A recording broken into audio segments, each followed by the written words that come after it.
Thank you for having me today at the BTF conference. I'm super glad to be here. And my name is Oyidiya Oji. And today we will speak about the topic, is tech neocolonialist? As I was saying, my name is Oyidiya Oji, and I'm the Policy and Advocacy Advisor for Digital Rights at ENAR, which is the European Network Against Racism. Part of my work is to do advocacy efforts on the EU AI Act, just bring awareness raising to our members on digital rights and try to engage them on the topic, but also participate in speaking engagements like this one. That's why I'm here, and I would like to introduce this topic, which is in many cases it is something that we already know, but it's so always important to remember where all the technology we are consuming or that we are members of are coming from. So to start, I would like also to introduce a little bit my organization, ENAR. ENAR, the European Network Against Racism, was established in 1998. ENAR is the only pan-European and anti-racist network that combines advocacy for racial equality, facilitating cooperation among civil society anti-racism actors in Europe. Nowadays, we have more than 150 members across Europe, and we try to champion the voice of the anti-racist movement. Also, we try to strengthen bonds between civil society organizations, but also having like different lenses or different perspectives. So we try to gather organizations who are working, for example, at a local level, national, regional, and also European level to have like a big overview of what is happening across Europe. So as I was saying, it is very important to work at ENAR and put end to structural racism and discrimination across Europe and make in the end like a real difference in ethnic and religious minorities' lives to build a more inclusive Europe. This year, 2023, we are celebrating our 25th anniversary. And for this, we are organizing a festival called Make Racism History, in which we invite members from our network to organize different activities around anti racist activities and topics. We have different strengths or abilities thanks to these 25 years that has provided, in the end, the work of our more than 150 members across Europe. So, for example, I would like to mention the policy and advocacy efforts that we create here at ENAR, which is based in Brussels. One of the things that we do is that we try to bring the concerns and awareness from our members that are working at the local, national, or regional level to the institutions in Europe. So, for example, the Commission and the Parliament, and we try to bring those uncomfortable conversations that regarding anti-racism, and to make sure that in the end these topics are also taken into account. And at the same time, for example, as I was saying, we try to build connections between local and another kind of levels of contexts, so that their narratives are amplified and engaged into the institutions of the European Union. So also, I would like to speak about the different areas that the European Network Against Racism is working at the moment. Although today we are always going to speak a little bit of my work on digital rights, but it's also important to highlight the kind of work that in the end my organization is working on.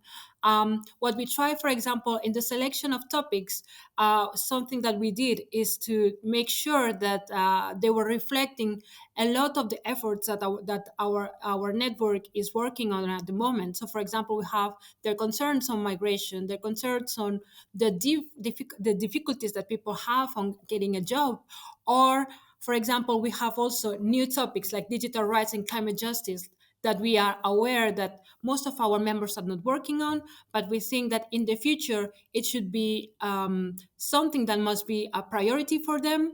And also because in the end, these kind of topics don't have are really an anti-racist perspective inside of the debates and the environment that they are being already spoken. So to start with my presentation, I would like to create I would like to speak or create like a little bit of history on how, for example, the fingerprints are super related to coloniality, for example. So in this case, I don't know if you ever heard about the origin of how the first fingerprints, or not the first fingerprints, but how the importance of fingerprints were built and how this is rooted to coloniality in the end. So I don't know if you knew that fingerprints, for example, or the importance, or when it was the practice was really spreaded, um, was born in India. And it was created to identify people, as we already know nowadays that it's also like one of our traits that is only unique on every one of us. And of course, we know that the I don't know, like the discovery that our fingerprints are unique revolutionized criminal investigations. And nowadays, we see that we can activate even our devices, our laptops, our mobile phones, only with our fingerprint. But most of the people don't know that this was created in India, for example. And by who?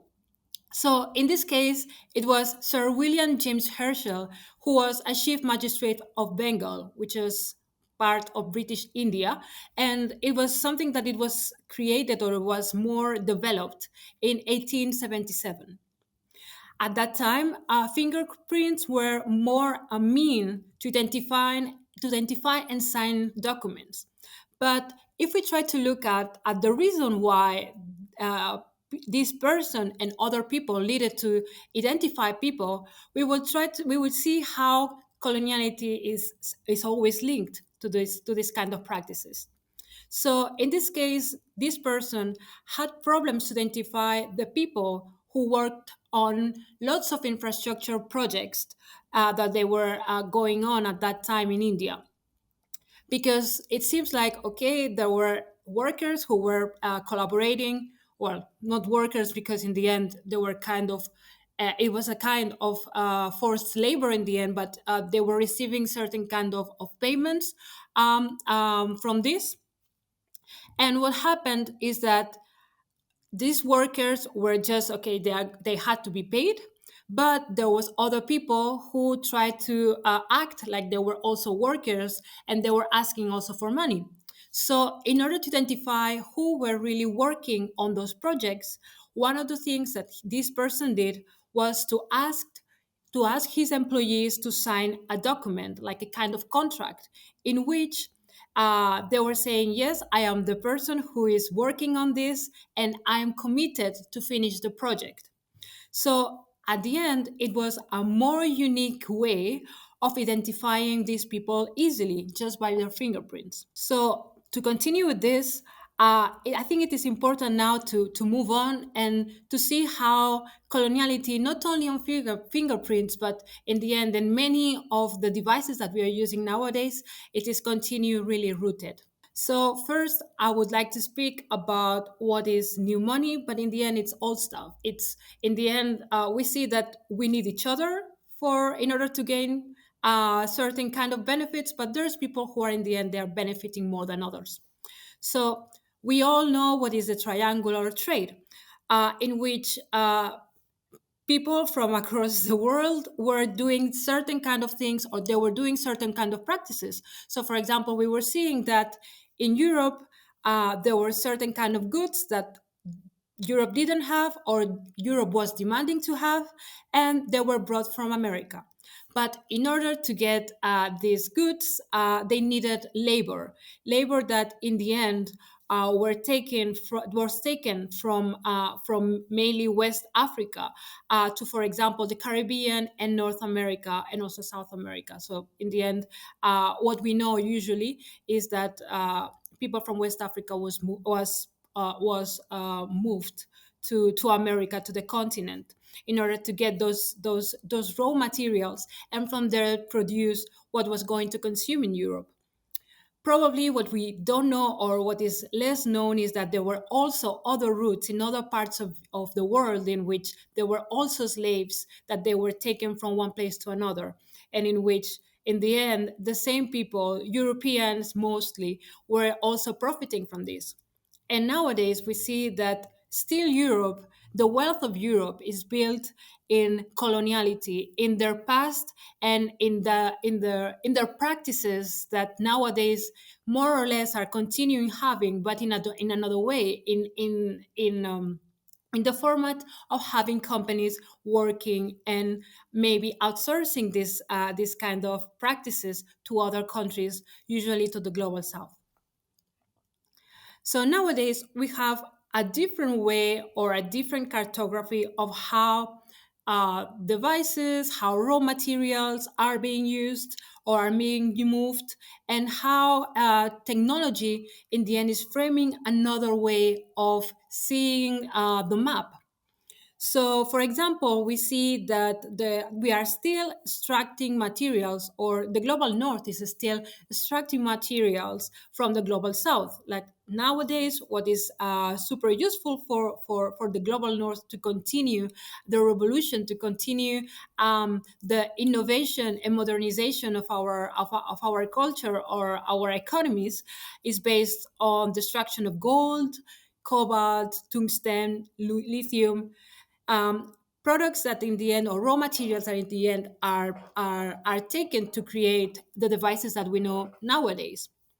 And also, for example, we see that the companies that are leading, for example, the internet, are from the global north. And even if we know that certain kind of CEOs, like for example, the CEOs from Microsoft and Google, are not originally from the global north, from the global south, from India. We see that these people come from the Brahmin class, which is in the end the highest social class of the four that Hinduism has.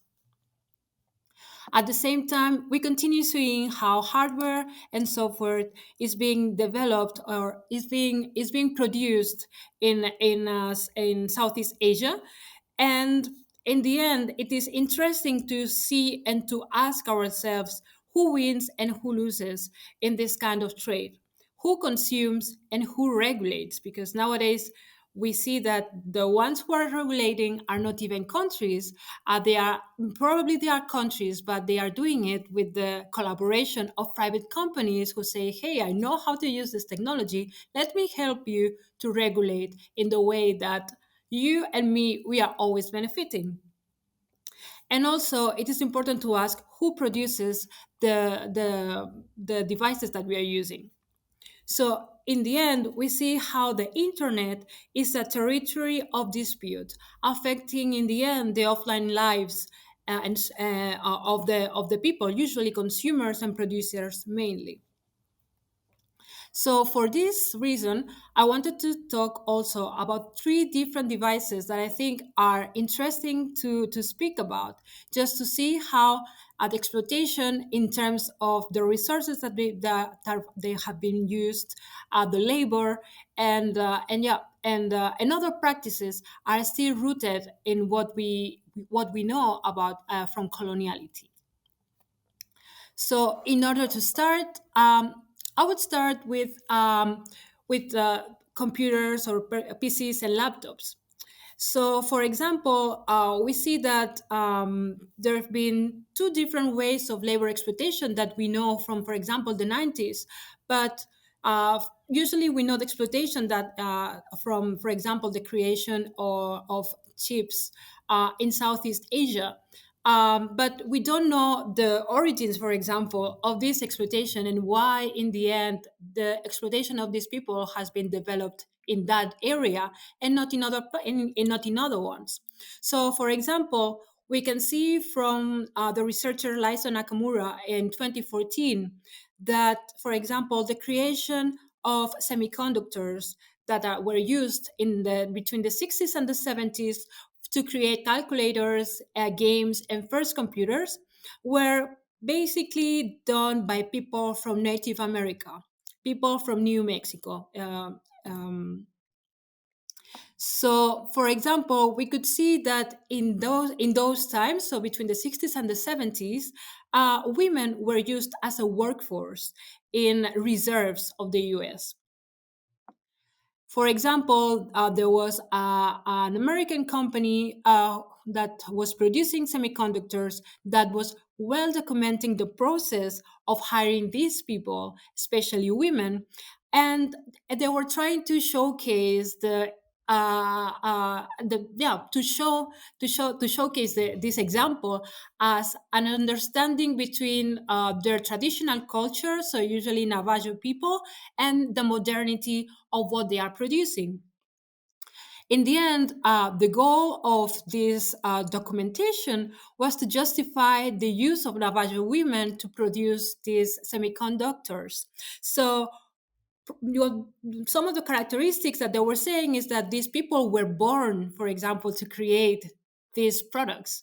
They were born because physically, mentally, and their crafting abilities were enabling them to produce the best semiconductors available in the world. So, in this case, we could see that people were exploited visually, creatively, and symbolically, in a way that, it was helping in the end to create a brand, a new branding for this for this factory. So, just to have like a little idea of this, they opened the first plant in New Mexico for only $6,000 in exchange. Also, they were having reduced taxes, and and they were only using women. Um, One thing that happened is that men were all from the Navajo community also wanted to work inside of the plant, but they were not allowed.